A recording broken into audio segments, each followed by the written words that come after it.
L'Assemblée nationale est préoccupée aussi par le sort des sinistrés des inondations qui font rage depuis des semaines dans le pays. La représentation nationale a interpellé à cet effet le gouvernement, représenté hier par le ministre de l'Intérieur et de la Sécurité publique. Les explications de Martial Souton n'ont pas rassuré certains députés, en l'occurrence ceux de l'opposition. Le compte-rendu est signé Pamphile Zissoupli. Le ministre de l'Intérieur et de la Sécurité publique était face aux députés ce lundi au palais des gouverneurs à Porto Novo. Martial Souton est allé répondre aux préoccupations des députés sur les dispositions prises par le gouvernement pour secourir les sinistrés des dernières inondations. Les mesures additionnelles prises par le gouvernement.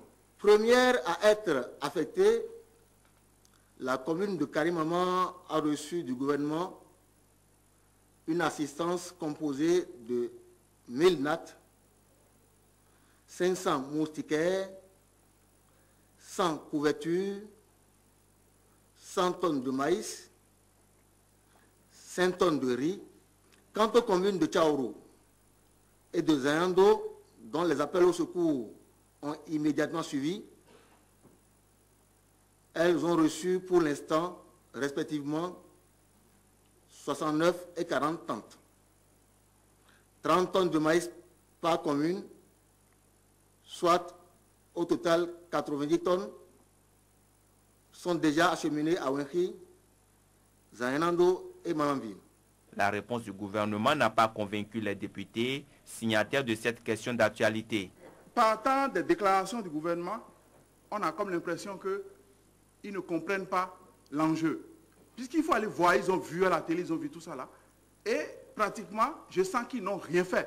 Parce qu'ils n'ont parlé que de... On est en train, le gouvernement, le ceci, cela.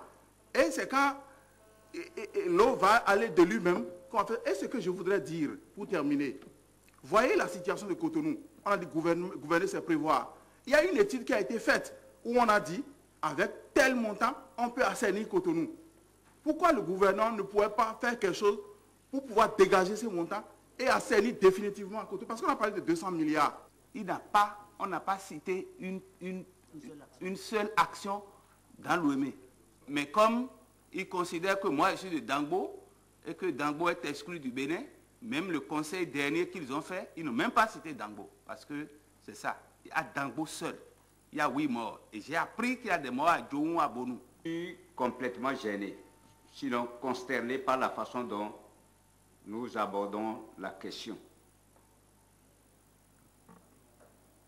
J'ai toute l'impression que on en fait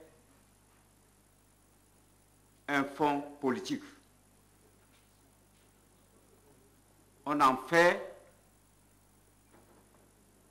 un sujet d'animation politique. Nous devons plutôt faire des propositions concrètes. Parce que si parmi nous avons des éminents professeurs, nous avons des géographes, nous avons des hommes de science. Ici, nous devons faire des propositions, si c'est aussi facile que tel qu'on le dit, pour que, en sortant de cette salle, le gouvernement gagne quelque chose d'un peu plus pour remédier à cette situation-là. Les députés, toutes tendances confondues, ont décidé de descendre sur le terrain dans les tout prochains jours pour assister leurs mandants en situation difficile.